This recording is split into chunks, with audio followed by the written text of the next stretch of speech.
Welcome into the Illini Inquirer podcast. Jeremy Warner, Joey Wagner, and apologies for not getting a podcast out here sooner, but Joey and I have been busy. Derek Piper has had a bachelor party, went down to what he called baseball heaven.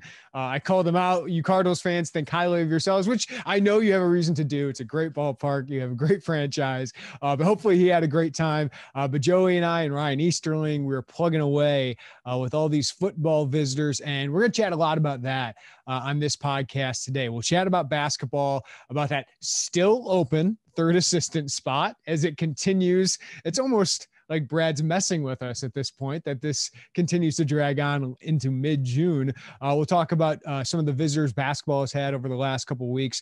But Joey, it has been a busy time for us despite being June, which is usually a kind of slower month when it comes to the college sports world, but certainly not this June, certainly not with the great recruiting reopening that's happened. Kids are coming back to campus. What's been your big impression so far with football hosting all these visitors, basketball getting kids back on campus? What have you taken away from it? I want to quickly circle back to the weekend. Derek Piper got a weekend away and no news broke, which literally almost never happens. Good for Derek. I hope he had a great time. I'm sure it is baseball heaven, by the way, in St. Louis. The big takeaway, man. I don't know.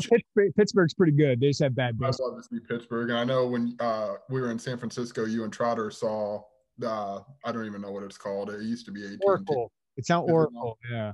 Yeah, it's AT&T to me.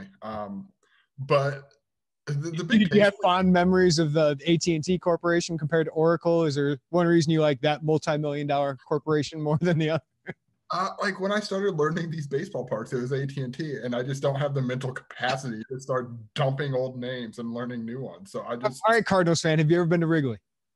I have a few times. We did the bleachers. We did, I think, underneath before. We did the rooftop, which was just a true delight. In the middle of the day, there's nothing better than all you can consume food and beverage at noon.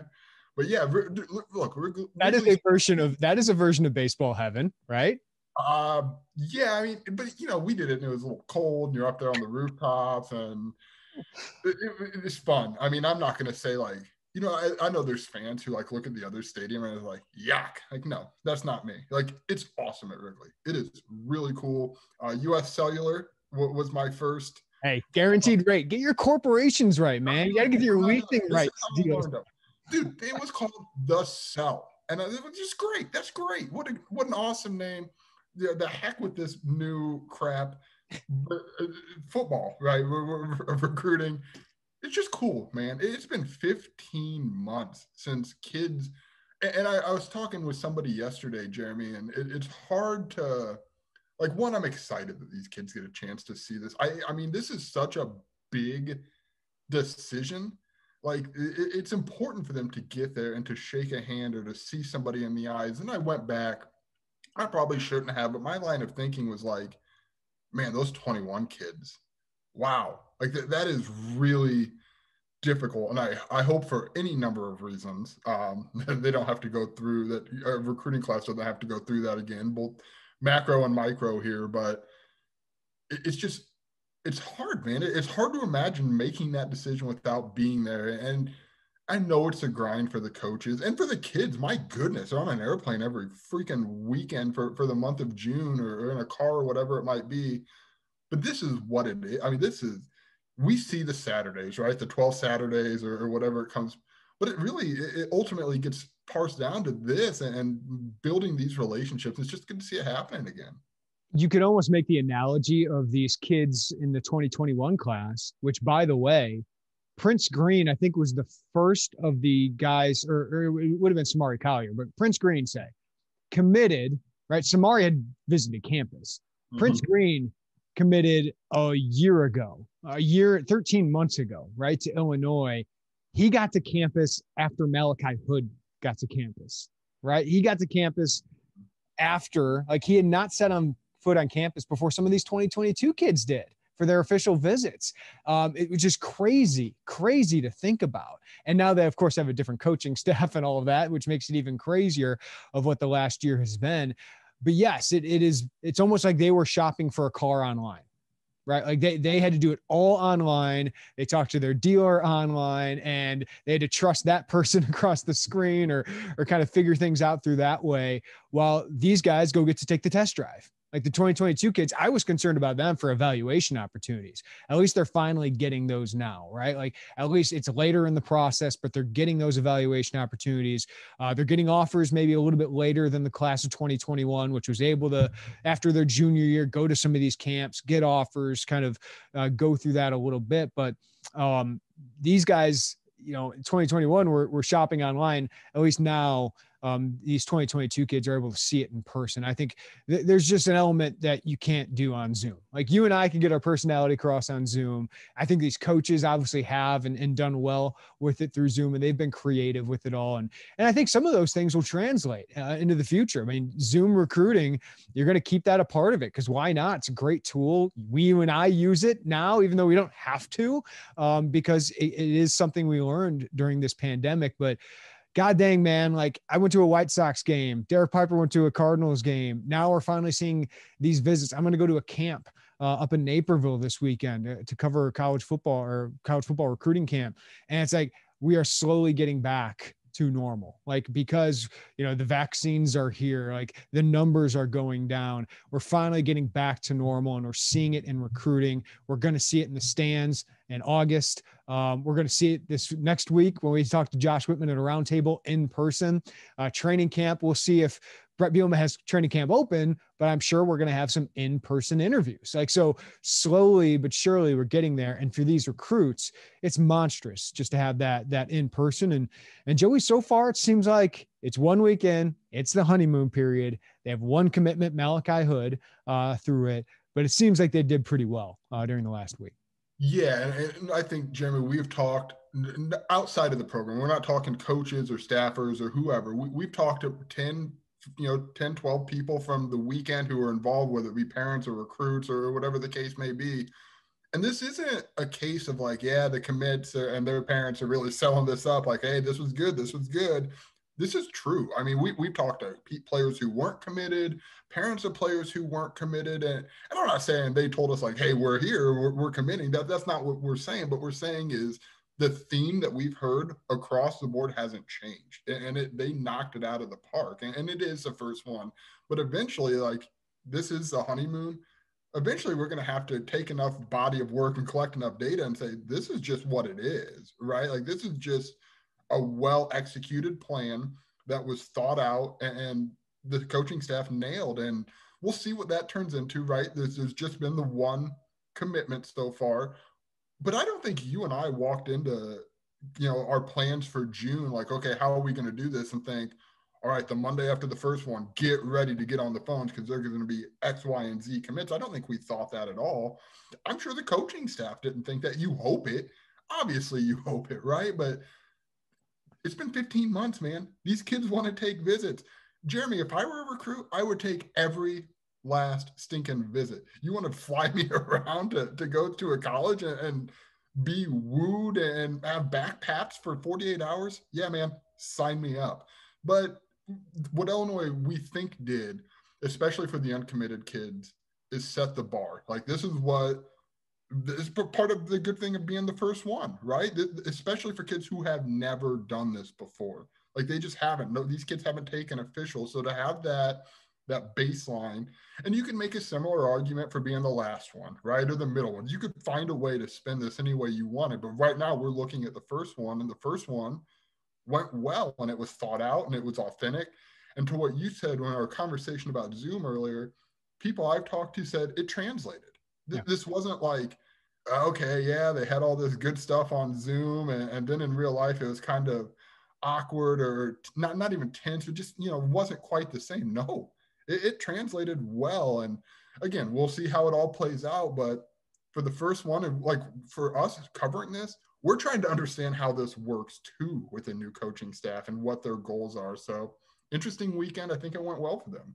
Yeah. Like, I mean, I've done this job for a while now. Like, you're not going to get many recruits or parents on the record to sit there and go, man, the visit sucked. Like, so, I mean, most of these quotes, and again, these kids have not gone on any other visits. And even Aiden Lafferty told me, it blew him away. It was way better than he expected But even he admitted, of course, that was my first visit. Maybe they're all like this. But he did say it set a high bar for the rest of these visits. And, I talked with Sink Turner, who's the Chicago Kenwood coach, and he has no reason to blow smoke up my butt about what he thought. And he's been on a lot of these recruiting visits. And he said Illinois, the plan they had, the way they talked to these kids, the way they, interacted with them was as good as he's seen. And he said they do it as well as anybody in the country. And maybe he's just trying to give them a little bit of a boost, but he doesn't have to do that. And he did. And I talked with another coach who was on that trip and, wasn't on the record, but he said many similar things. And I think you're hearing that from them. You're hearing that from parents. I know you've talked with a lot of the parents who were here this weekend, Joey, and they felt like they knew them. And recruiting, no matter where you're at, SEC, whatever, obviously, if you're Ohio State or Alabama, you got a better chance of landing recruits because you're so successful. But Nick Saban is great at developing relationships, right? And his staff is great at developing relationships. And then they develop those elite prospects and NFL players, and it all takes care of itself, right? But if you're a school like Illinois, you have to develop relationships. And they did what they had to do, I think, this weekend to put themselves near the top of the list of most of these kids who visit because they were able to connect. And whether it's, a recruit saying, hey, I got out of the car and they knew all of my family members' names, or Aiden Lafferty telling me, my dad just had knee surgery and every person was asking, what can we do for you? Do you need to sit down, elevate, like just those kind of things. And, you kept hearing from prospects. Like I felt like I could talk to all those guys and it wasn't awkward. Patrick Kudis told me it didn't feel forced. It just felt natural being with those guys. So obviously then you had to overcome the football sell, which Brett Bielema's got some credibility on that angle. You have the honeymoon period right now where you're selling hope and that they can be a part of this. You do have to overcome that you haven't won on the field, but that's why the relationship, the personality part of it, the sale of it, and then just what they do on the visit, right? And I think they set these visits up really well to where they went through this, they sold the football part of it, but when they have that hashtag family, which at times can seem really, contrived, or it can seem, like kind of cliche, all these things, you hear that from Lovie Smith's staff, you hear from other staffs, that family, but everyone said that's real, like that's a real thing. So they were able to sell that based on what these prospects have told us. So first impressions in person, they seem to go pretty well this weekend. Yeah, I have a story coming on this, but I'll share just two small stories that came from some of my interviews. Mike Oakla, Joey Oakla's dad, first committed the class, and I don't really know how much of a pitch they needed, right? The kid was already committed. But he said, I wanted to see how the interaction, how did the players interact with one another? How did the coaches interact? And we've heard from people who said, we want to see how the coaches interact with the other coaches. And it's kind of a thing that I didn't think a lot about, but I get it, right? I mean, if everyone's head is one way and the coaches aren't talking to the, on the other side out of view, that matters if someone catches. And that didn't seem to be the case, but he said, boy, where was I even going? I don't even remember. Well, let me chime in there because I'm not one to try and rag on Lovie Smith, right? Sure. And that staff. Obviously, Lovie did not adapt to the high school recruiting part of it well enough. And I don't think he personally was invested enough in a lot of these recruitments. Brett Bielema is. Brett Bielema is talking to these kids all the time. But the other thing is this staff all seems on the same page. Like they are, we've talked about the thing that stands out most to me to Brett Bielema is that there's a plan, it is organized, and it is communicated. And everybody's on board, and boy, they go and they go. And that's really important to have everybody on the same page. I can tell you that was not always the case with Lovie Smith.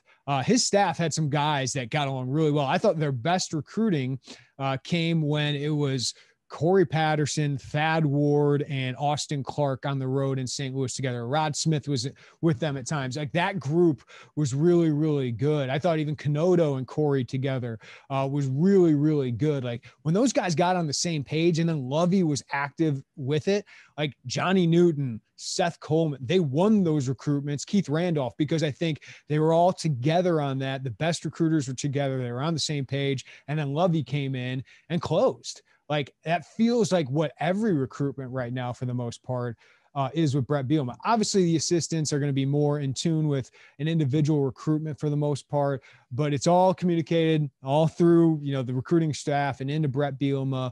It all seems like that, man, they are on the same page. So that I think Brett deserves a lot of credit for that. Pat Embleton, Nate McNeil, and all the assistants for just being like, hey, this is all of us succeed, man. Like, it's not me winning this recruitment. It's all of us. And then if we win, everybody's going to benefit from that in the long run. So Mike Oakla said he wanted to see if it's, I think it was Mike, I have to double check my notes. Somebody said, I want to see if it sustains all weekend, right? Like, you get out of the car and rah, rah, rah, and you're the bells and the whistles are out and everyone's pumped, and that's Friday afternoon. And then by Sunday morning, right before is it still there? Is it still that same authenticity? He said, we got that. And Jennifer Whiteneck, Hunter's mom, another offensive line, she's commit. She said, and this is the thing that I think Brett really has grown into. And I know, Jeremy, you and I have talked to him about his own personal life and how that all, having kids has impacted him on the trail. And she said, I feel like I can call any one of those coaches at any time if there's an emergency and Hunter's there. And I'm in Indiana and it's a drive.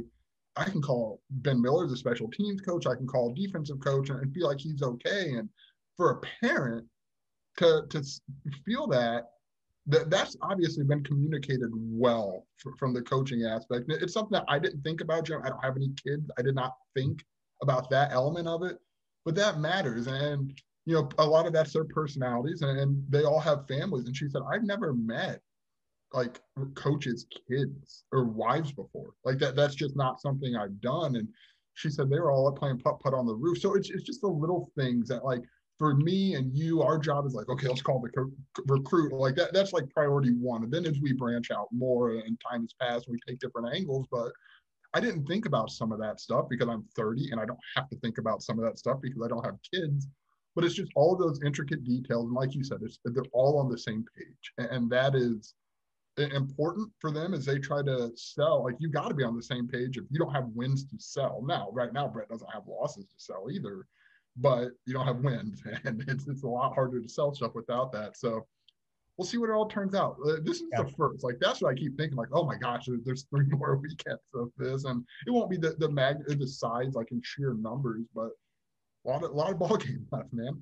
No, and I think they organized this week pretty well. They have 8 commitments on campus at the same time to help sell their biggest priorities, right? So if we go through some of these. We haven't been able to talk with Jared Beatty yet. Ian Pugh doesn't want to talk until the end of the month, until he makes his decision. Cincinnati, Iowa for the 3-star wide receiver. We were able to catch up a little bit. I caught up with Aaron Hayden, Dallin Hayden's dad. I know Steve Wiltfong just messaged me. He caught up with Dallin Hayden personally. So we'll see what Dallin has to say about that. But, the family loves Brett Bielema because Chase has obviously played for Brett at 2 different schools now. So they have a lot of comfort. And Aaron told me his wife was like the number 2 recruiter there this weekend. So look into that what you will. Dallin's got Ohio State, Notre Dame visits coming up. Cody Jones, a Michigan commit. The fact that he was even here, I think was a pretty big win for Illinois. Sean Miller, I know you caught up with his mother, and Ryan caught up with Sean himself, and Illinois seems to be doing pretty well there and among his top options. Patrick Kudus told me, the offensive lineman out of Memphis Christian Brothers, Dallin's teammate, that Illinois set a high bar, man. Like, he's going to take his visits, but like Illinois sounds like it's among his top options, and the other schools are going to have to live up to that. And Aiden Laffery, who, to be honest with you, is always pretty close to the vest about his recruitment, was pretty honest with me and pretty, enthralled with what Illinois showed him. So I think, Iowa is a big time competitor for Illinois, and they got a great sell, and they're going to be able to make their sell last in this month with official visit. He's going out to Washington State, which was the first team to offer him. So, but it seems like, Illinois might have given itself an advantage going into those. Now they have to hold that. And that's the hard part about having the first visits, right? Can you hold on to that momentum and get these commitments later this month or early next month? Can you hold on to that momentum despite visits elsewhere, despite kind of coming down from this weekend? And that's what it's all about. I think it was smart for this staff to get the visits first, because they are probably catching up with a lot of these guys, right? Or with a lot of recruits.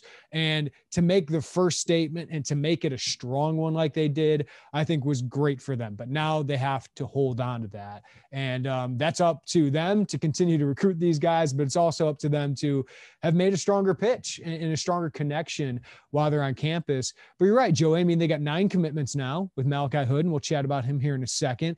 But the average star rating, it's not crazy, right? It's the lowest in the Big Ten. And these are all gettable prospects, I think, that they've gotten so far. No one that's like, oh my gosh, like Dallin Hayden would be a huge statement. Austin Brown out of Johnson City would be a huge statement win in the state. Some of these other guys that we're talking about, Pugh, Beatty, Laffrey, would be big wins. But it's not like they've changed the game yet with who they're landing, who they can sign. But if in a couple weeks you're sitting here with Kudus, Miller, Laffrey, Pugh, Beatty on board, or you can close on several of those guys, I think you're starting to see that it might be a new day in recruiting, and one where they can get ahead of everything and not be adding guys so late in the process, and then kind of swing for the fences maybe later in the process. Yeah, a lot of what we're seeing here, Jeremy, is how their process works and their approach. Now, like you said, the average star rating isn't high, right? As you said, it's lowest in the Big Ten. But to spin it the other way a little bit, you're seeing that, like, this is what we're going to do, and we did it, right? Like, we want Joey Oakla. That's our guy, full steam ahead, get the commitment, move ahead. We want Hank Beatty. That's our guy, full steam ahead, commitment, move ahead. And just, I mean, you can see a lot of, I mean, they didn't have to be, I mean, they beat out Iowa State for Hank Beatty. I mean, that was their main competition here. But you're seeing the foundation of how this works, the process of it. And then we'll see if they can do that with the big fish. But there are still chances for Brett and his coaching staff to really kind of go to Big Ten Media Day here in July, look around and say, hey, that's what this is about, right? Like, I think the original thing, I like that they said, Jordan Anderson, like, I don't know what other people don't see, but we're going to go for you. We're going to offer you, and we're going to get you now. And I think that was really, really smart. Malachi Hood, who just committed, right?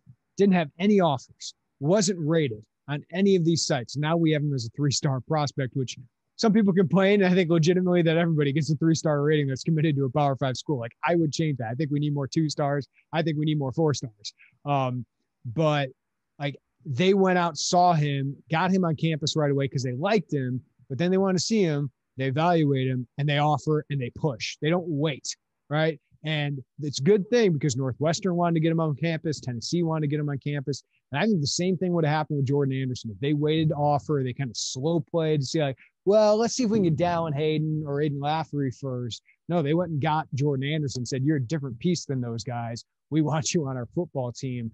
Let's go get you. And whether you love the evaluation of Donovan Leary or Henry Boyer, Clayton Leonard or not, like, they do.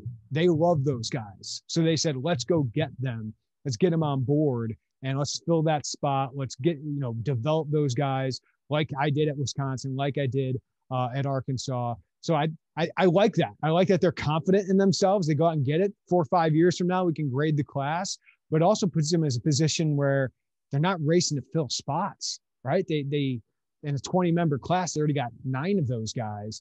They can swing now, and now they can prove whether they can win those Power 5 battles.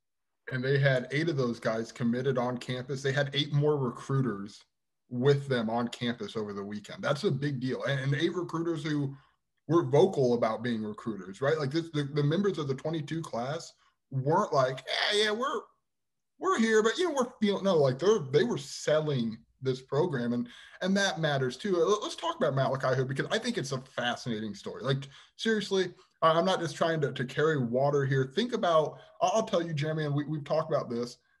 When I see, like, and when Brett said, like, yeah, we can work out kids, the NCAA is letting us do that, I thought, okay, well, that to me, I'm like, this doesn't really move the needle for me. Like, yeah, you can work them out, but then what? Like, if you got to work them out, what really are you getting? I don't know. I mean, maybe my own misunderstanding of the whole situation. Huge part of the process. They like, the biggest thing is they want to get in-person measurements speeds, times, and then they want to see how those guys move. Because you could be 6'2", 210 like Malachi Hood and be stiff, right? And not be able to be a fluid mover. So they want to see those things, even if he ran like a 4.6, which he does. He runs like a 4.69, 4.7. They want to see how fluid he is. So to get their own eyes on them, it's still a huge part of what they want to do. Yeah, I guess I just didn't know what the immediate, like I understood the importance of, I just didn't know what the immediate like results were going to be, right? Like it just didn't click with me.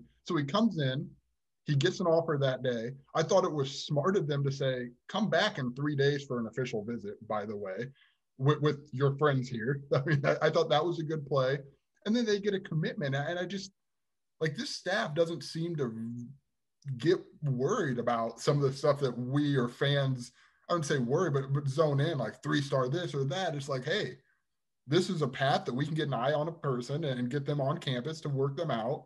We like it. And let's rock with it. I just thought that was a really interesting dynamic with him. And we've seen it, Jaleel, is it Martin from Kenwood, right? He comes in, works out, gets an offer. And now a lot of people are offering him, and there are important, these are important steps, these in-person evaluations. I just guess it just took me personally a little longer to wrap my mind around all that we go into it and the timeline of it. Well, when I heard this, because it's a 1-year rule, right? But I asked somebody, can you see this, the NCAA allowing these 1-day evaluations? Because usually these happen during the spring. Like these coaches can go to a high school. They can't coach these guys through a workout, but they can have the high school coach take them through a workout, right? And they can evaluate it. That's where they see these guys. That's where they get these. And that's why a lot of offers usually go out in the spring. So the NCAA smartly allowed those guys to come on campus, go through the protocols of COVID and all that. So make sure everyone's healthy with it, and then go through a workout. I thought that was really smart, but I asked somebody, do you think they'll do this in the future? Because I think there's a lot to be gained from it. So I think it was great. Like, I thought Illinois, to be honest with you, might have more of these. Like, I thought there could be 20 of these, but maybe we're so far along in the process that June's too late for that. But like, I could see if they could do that in the spring and bring these guys to campus, like there's a ton of value in doing that. And they didn't offer some kids. Matthew Bailey, a kid out of Moline, I guess didn't have a great day, was a little bit nicked up, and they didn't offer, but they built a relationship with him. Christopher Jackson, a 3-star linebacker out of Ohio, camped. I think it was either Malachi or Christopher Jackson. And, they went with Malachi, the in-state kid. And, Christopher Jackson didn't leave with an offer. He's got a couple Power 5 offers, so he'll be fine. But I think it's a good opportunity for some of those guys. And I wouldn't mind if they did something like that in the future, though it just adds to the calendar of more evaluation. But no, it'll be interesting to see then what happens with the camps coming up. They got camps on campus, 16th, 23rd, and the 27th. And I told you, Joey, some of these on-campus camps, like I think 10 years ago, when like CJ Fedorowicz and there's a bunch of like 4-star recruits coming down for these camps, that's really usually not the case anymore. There might be some FCS guys who come in or MAC level guys that could earn an offer. Usually it's like lower level classes, like juniors or sophomores that like to come to these camps, get kind of evaluated and get exposed that way. But they've kind of lessened in importance a little bit here because the mega camps are big. The shoe company camps are huge, whether it's Adidas or Nike. That's where you go up against the elite of the elite, right? And you get to show yourselves, and all these college coaches get this information from all these shoe companies. And so those camps, I'm not expecting a ton. I'm not expecting a ton of top prospects to come to those. So just to set expectations for some people, but it'd be interesting to see how those happen, because usually Malachi Hood would have been like one of the main guys I look for at a camp like that, because that's where the coaching staff gets a further evaluation of them. Like Antoine Walker was a couple of years ago, was a Lovie Smith recruit who they offered after one of those camps. He ended up going to NIU and actually playing pretty well there. But like those are usually the kind of guys like Malachi Hood or Christopher Jackson I look for at those camps. Yeah, I'm really interested just to see what, at least the first one, right? Because it is pretty quickly in the calendar. It is on a Tuesday, which is not going up more or less. I mean, I know there's, especially with such a condensed calendar and 4 weekends and kids get 5 officials, there are some random in-state or, midweek officials, but probably not going to be a lot of competition in terms of getting about that caliber. So I'm curious what the first one looks like, and that'll really kind of solidify some of the expectations I think that you and I have going into it. But it's a chance, man. And I think there's a chance also with this, especially the first one, again, with the constraints, is build a little in-state, it's local, build a little local love, right? Get a kid on campus, an in-state kid, be it from, wherever, an hour away, 2 hours away, and get a chance to talk. And, hey, we talked to you on the phone. Great to meet you, blah, blah, blah. That type of ordeal can help kind of lay. And remember, I think this staff has come quite a long way since Brett was hired in December, but this is still early, and there are still a lot of foundational pieces, and there are probably still coaches who think oh, okay, we still need to see some more. This is a good chance for that, and I know that's not the point of this, and we'll see what it all looks like, but I think that's another layer to look at with some of these. It's just going to be really interesting to see for the quality and about the age group of kids that are going to start rolling into this. I think maybe my biggest takeaway from all of this as we wrap up a 30-minute conversation about this football recruiting so far is that when they hired this staff, when Brett Bielema put a bow on this staff by hiring George McDonald and Kevin Kane, I thought those were two really impressive hires as non-coordinators. Those guys were qualified. Now, maybe they weren't as qualified as others at this job, but those guys were qualified to be coordinators at a Power 5 level. And they got them as assistant coaches. Now, they got bigger titles, they got good salaries, all that. But when he hired that staff, I keep saying this, I know people have heard me say this, that staff looks like a staff that Iowa could have or that Michigan could have. And I'm not blowing smoke. It feels like that's the kind of staff that you could see at Iowa or Michigan and they'd be happy with. And I totally believe that.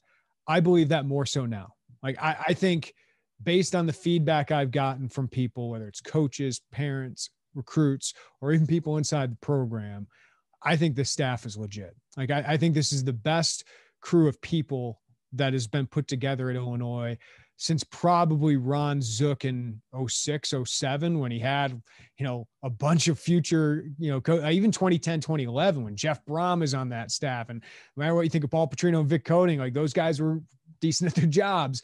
That was a really strong staff. Chip Long was on that staff, and he was one of the top offense coordinators in the country there for a little bit. So it's been a while since I think you've put together that kind of staff, and I think they have that, and I think that can translate to recruiting. And I think the next month or two will tell us, how much the kids buy into that and how much these legit Power 5 prospects, no doubt, I should say, not say legit, but no doubt Power 5 prospects with a bunch of Power 5 offers, how much they buy into them.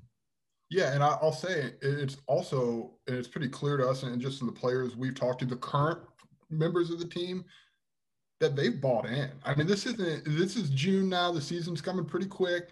They've bought in, and that was solidified to me when parents said there was a player panel. Brett and the coaches were out of the room, and there was a player panel, and this wasn't. That's a chance for players, especially upperclassmen who just have 1 year left, and it's they could really say whatever in the world they wanted to say. It doesn't matter. They're gone in a year. And they backed up everything, right? They backed it up. And again, honeymoon phase, I get all of that. And you can see the proof in the pudding. I am shocked there is no transfers. None. A month ago, some people were talking to me yeah, probably going to be some transfers at the bottom of the roster. It didn't happen. Guys who are the 19th offensive linemen haven't transferred. That is shocking to me. And they lost just the 121 kid, Chevy Brinson, but they've not. It's crazy. Look, there's still a little time left, but relatively speaking, the door, I would say the transfer door closes July 1st, because I wouldn't understand why you would wait until July 1st to transfer to I think I don't have it off the top of my head. I'm gonna have to look it up, but the 1 year is July 1st. Yeah. And then it gets moved up, when this is more of a normal thing, it gets moved up, I think, to June, but there's no reason to transfer July 2nd to have to voluntarily sit out. So there still is a little time, but they're back on campus. Players are funneling back into campus if they're not already all back. I think they are. And nothing I don't know how many, and again, there's still a couple weeks left. How many coaching searches and changes result in None, like zero. I like Lance Leipold, and Kansas isn't a very strong program. They've had transfers, like some key transfers out of that program, and Bielema didn't. And everyone I talked to said there would have been obviously more transfers if Lovey would have stayed, which is, I think, a big credit to Brett and the staff that he's put together and the credibility he has. But it's just amazing. It is amazing. So it's not just players who are like, hey, the coaches could have said, say nice things. It's none of them have transferred. I think that speaks for itself that they are bought into them. So they almost, I almost want to even myself out with throwing bouquets here. Like they still have to win Power 5 recruitments, right? They have to win Power 5 football games too, by the way. Like this stuff all has to happen. There's still so much left ahead, and things where in a month, Jeremy, we could be talking and be like, well, that wasn't as good as we thought it was a month ago, right? Like that all exists on the table. But I doubt that's going to happen. Like I just based on what we've heard so far, I think the first impressions they made were so strong that they're going to land several of the kids we talked about. And I will say, I guess there had been one transfer in the case of Casey Washington. Yes. But I should also say, like, Owen Carter was in the transfer portal, dude. Like and we talked onto this podcast. I think we meant more spring. Kenyon Sim transferred, right? Yeah.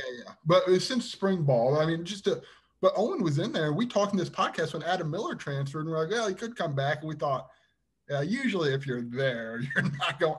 But they did. They got him back. And it wasn't for a lack of interest in Owen Carter, by the way. Like, he had interest, and he should have interest. So when I heard it was almost done to Wake Forest. So, again, this is very honeymoon still. This honeymoon phase is ultimately going to end. It's going to go probably until August 28th, right? And we'll see what the heck happens against Nebraska and thereon. But you can't win games right now because there are no games.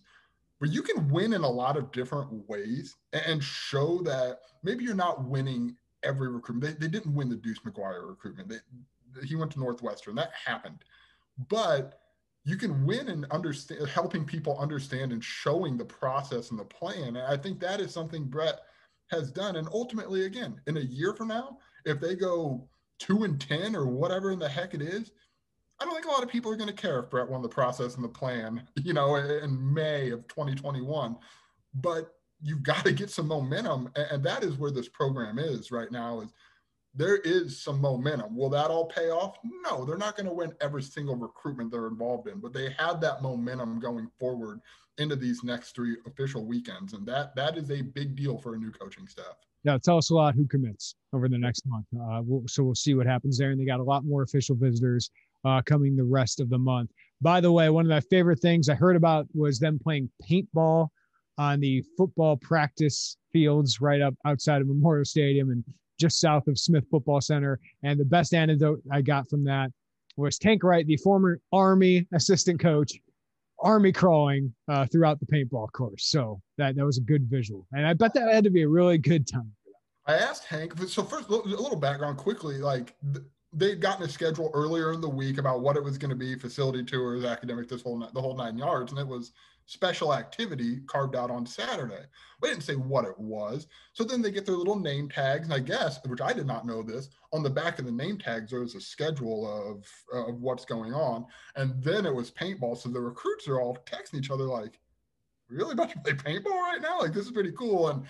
And thankfully, Hank Beatty was kind enough to share that Tank Wright is very competitive in the field of paintball, which is no surprise. The guy runs with a lot of energy.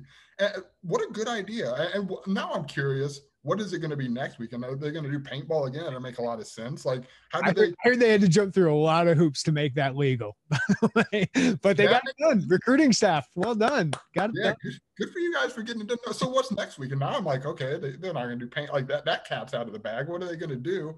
If there's bombardment, can we go? Can we throw it back to our gym class days? Because that sounds fun. I don't care who the heck it is, but good for them for getting a little creative with things. We've seen that creativity.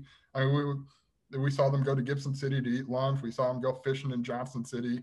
We've seen that, but it shows that it's not just the run of the mill, this, and this. And you'll remember forever, man. And like, you got to work as a team. It's a good team building thing. It's, just a bunch of laughs, man. And and Hank told me, it's like, you're kind of cooped up all day, right? Like you're in meeting here and lunch here. And he's like, it was just nice to like do something, like exercise. I don't say do something because you're just like bored. It's just nice to move around. And these kids are college athletes, man. They're gonna be college athletes. They got energy. They like to move. So good for them, man. Bravo for them for putting on a good one. And you know, unfortunately for Illinois, or fortunately, they set the bar high for themselves. Like other kids who have officials coming up aren't oblivious to that first one. Like they gotta keep this party going for 3 more weeks. All right, let's talk about basketball. When we come back, let's take a quick break, talk a little bit about what they have done the first couple of weeks with visitors coming to campus as well. That's next on the Illini Inquirer podcast. All right, Joe, we got to bring it up every podcast. Still no third assistant. I think Brad Underwood's probably just messing with us at this point. I don't know. I don't know what's happening. We've heard some names be floated around. We've seen Twitter follows and all that. I have no idea who the coach is going to be. And I think anybody who says so right now is probably not so sure. Like probably. So I just, we'll see what happens. It's odd. It's odd that it's lasted this long, but I guess you see Michigan State just announced a new coach, right? Assistant coach, and Dane Fife's been gone from Michigan State for a while. So I guess it's not that ridiculous. And I don't know how big of an impact it's actually making in recruiting right now, because they're still getting recruits on campus. It's just odd. It's really odd. I thought it would be filled by now, and I don't think there's any benefit of holding on to this any longer than it is. So I don't know if it's some NBA guy they're waiting on. I don't know why an NBA guy would leave. Like Brian Randall, why would he leave a gig with the Phoenix Suns? Like, okay, he's got family here. He's got 2 families here. Like his wife's side's here, and his side obviously lives in Central Illinois. But man, an NBA gig, like you want to come back and recruit? Why would you want to do that if you're an NBA assistant? It just doesn't make any sense to me. Yeah, I don't understand that. And you're right, man. The people who usually know, both in the media and the people, the sources, when it's quiet on those fronts, I'm like, good for Brad for completely shutting the water off to this thing. What did he tell us late in the season? You guys don't know, bleep.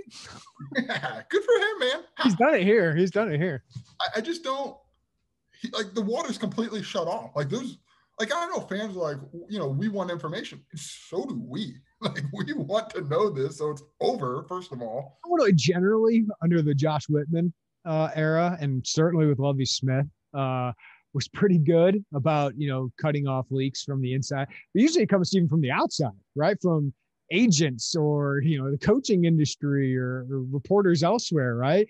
There's nothing. There's really nothing coming out in this one. Dude, I refresh Twitter follows during the day sometimes. That's where this is at. And in my mind, I'm like, I'm on this beaten path. I feel like that Charlie Kelly gif where he's got everything in Always Sunny. That's how I feel like this. I don't know. Eventually it's got in. I don't know how big of an impact. I think the premium board has gotten to your head when it comes to that. Oh, dude, I'm all the way there. I'm all the way there. But look, you're right. Impact-wise, kids are still coming on campus. Could it be better? Sure it could. No one's saying like this is perfect and this is everything's great. You get 3 assistants for a reason, right? You ideally would like to have a full team, but this isn't where it's like Brad and Chester and Jeff Alexander are just having coffee on the porch all day, just waiting for something to happen. Like they are working this. Or we have seen kids come to campus. We have heard Illinois. We see Illinois is in and pushing our hardest for X, Y, and Z recruit. Like that's all happening. And I'll say, Jeremy, yesterday I think was a big day that programs announced their assistants, right? It was like 3 or 4 programs. Yeah, I didn't know any of them were open. Didn't know. That's what I do for a living. I had no idea. By and large, like I think people have this thought that other programs are looking at Illinois like, what a disaster that is. I don't think that's the case. I mean, people don't know, man. How many, like I'm even in this industry. You said it's our job. Like how many Big Ten assistants can I name?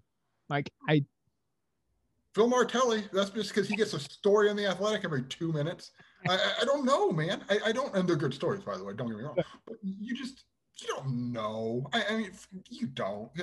It's going to get done. They're not going to go into the season with 2 unless they hire Miles Smith. I don't know. But like this isn't it's just, I get the frustration. I get the frustration is so compounded by the situation, by the whole staff taking jobs elsewhere.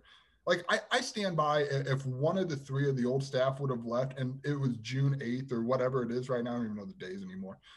I don't think people would be as like hair on fire, freaking out. There'd be frustration, but now it's like you have a whole new, it's just the whole situation has compounded so much of the angst.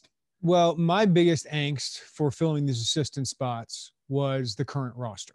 That was my biggest angst. Mm-hmm. And that has not come to fruition, right? Like these guys are all here. Like they're all, Omar Payne's here. Like Alfonso Plummer is here. Andre Curbelo is here. So yeah, Adam Miller transferred before all of this went down. But like Io and Kofi were probably sticking in the NBA like that. I don't think Orlando Antigua or Chin Coleman come back changes that, right? I think there's a lot of stress because you are potentially replacing the best recruiter Illinois has had in decades. And maybe the best in college basketball right now today, or one of the top three.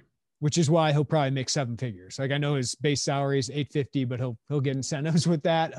Orlando Antigua was one of the best recruiters Illinois has had, and his connections, all of that. And I can't blame him for going back to Calipari. I think his Q rating, his head coach future improves there. Whether that's right or not, it does at Kentucky. So I don't blame him for that. I can't blame Chin Coleman for taking the gig. I can't blame Stephen Gentry for going back to his alma mater to coach for potentially the best coach in college basketball right now. So I don't blame any of those guys. It just happened all at the same time for Illinois, which is really unfortunate. But Chester Frazier is a really good hire. Jeff Alexander might have to prove himself, but to be honest with you, so far in recruiting, he seems to get after it. He seems to have the respect of his former peers in Orlando Antigua, seems to have, respect with some coaching circles. So we'll see there. And I still think Illinois is going to hire a very qualified candidate. Is he going to be Orlando Antigua? Maybe not.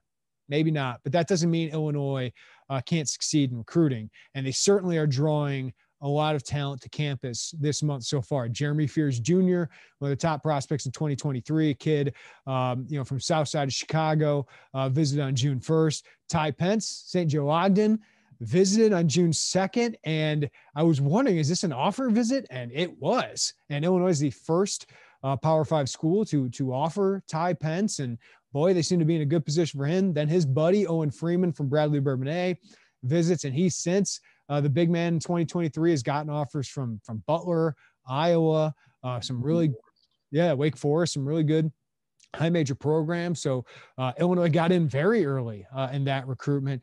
Jaden Shutt visited we were recording this on June 8th. Jaden Shutt, visited on June 7th before a big official visit to Michigan State. So if Illinois can get in there and make Jaden think, man, maybe I don't want to commit to Michigan State right away. Maybe I'll continue my options. I think that's what Illinois is hoping, is that he just prolongs his recruitment a little bit more. And then you got guys like Jalen Hooks, Jaden Epps coming in for visits. So Illinois is doing to campus. Yeah. AJ Ford decommitted and came to campus. Yeah.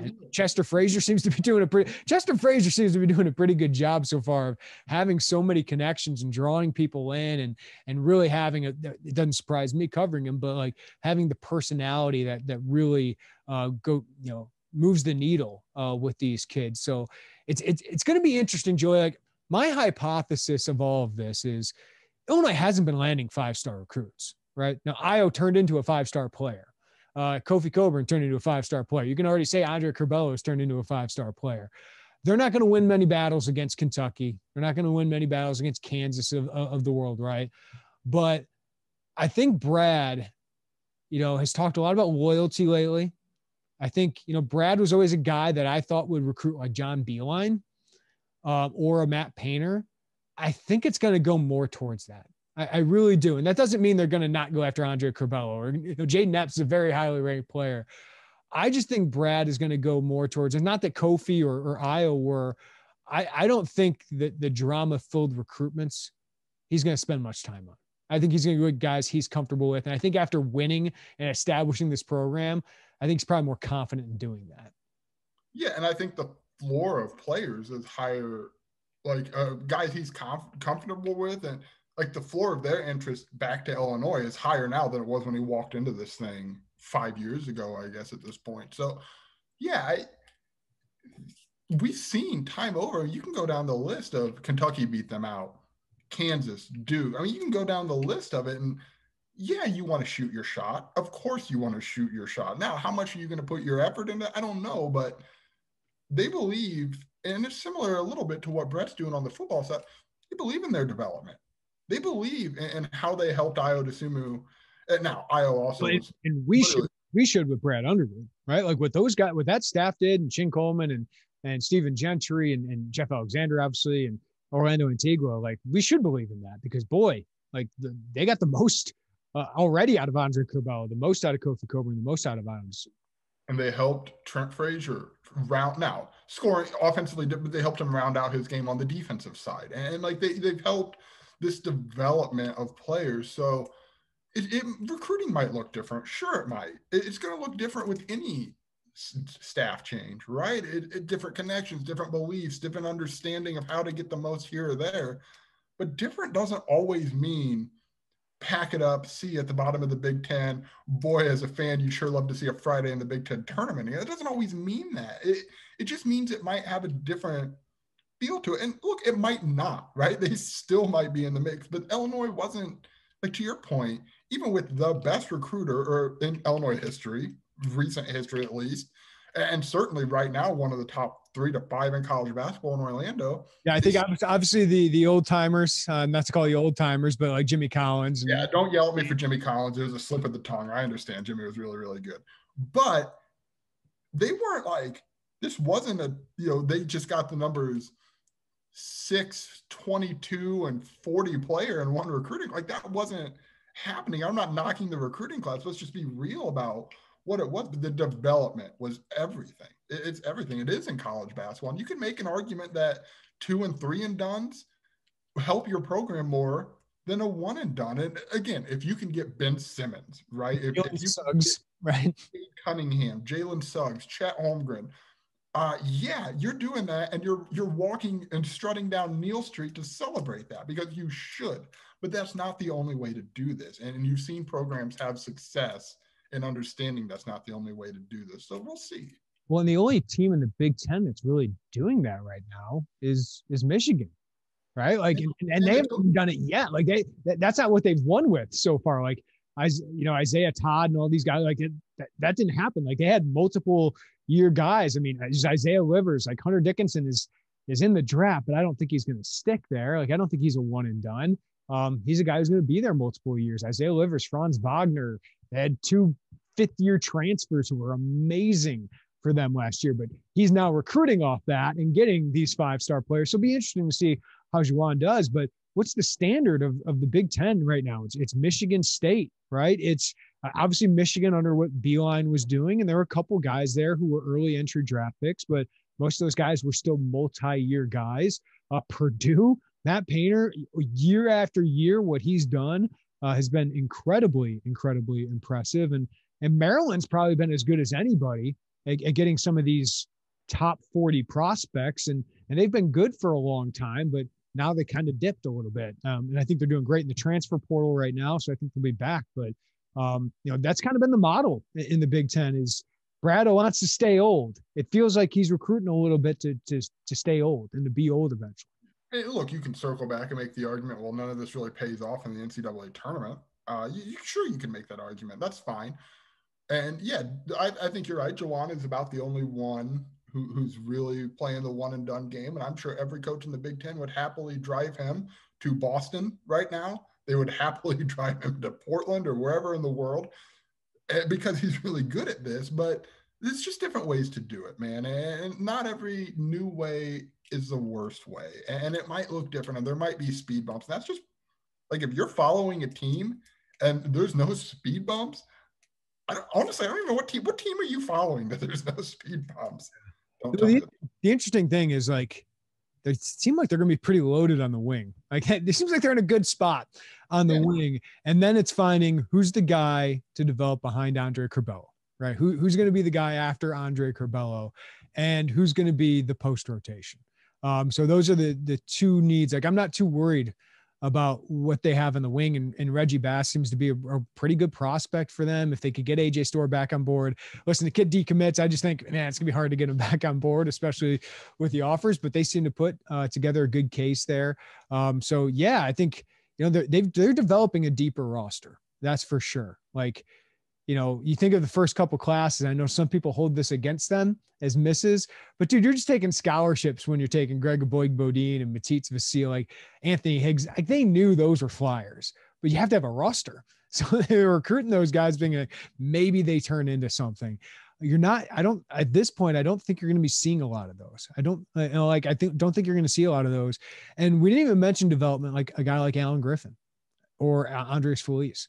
Those were really good evaluations, one, but two, those are really good developments. Like Alan Griffin left, but it was a heck of a lot better player than his recruiting ranking. Andres Feliz was a really good player compared to his recruiting ranking. So those are guys I want to mention for that too. You can argue Georgie. Now, I know the development was different, but there's a world where Kofi doesn't come here. Georgie doesn't stop playing the 5, and maybe it's a little different. Maybe it's not. I don't know, but you're not as good. Huh? You're not as good, obviously. No, sure, but Georgie, maybe the stats don't have such a wild roller coaster, right? But they evaluated him. He was really good when they needed him to be really good, and there's still flaws. There's positions they've missed on long-standing. They've not really found a 4. Maybe they have that in Coleman. I don't know. I mean, we don't know. If you're saying you don't. You just don't. But I like the skill set. I like the length. I like the athleticism. Everything in theory. I think right. But it's like the ultimate X factor, Austin Hutcherson, man. I keep seeing videos and I'm like, that looks good. The highly edited clip there, like there's pieces there, but until we see it on the court, I don't know what to expect. Can I put Coleman Hawkins down for 8-5 in a block a game or 2 blocks a game? I think I could eventually, but I feel like I just have to see it more. Like Austin Hutcherson, can that be a guy who maybe surprisingly averages double-digit points? Maybe.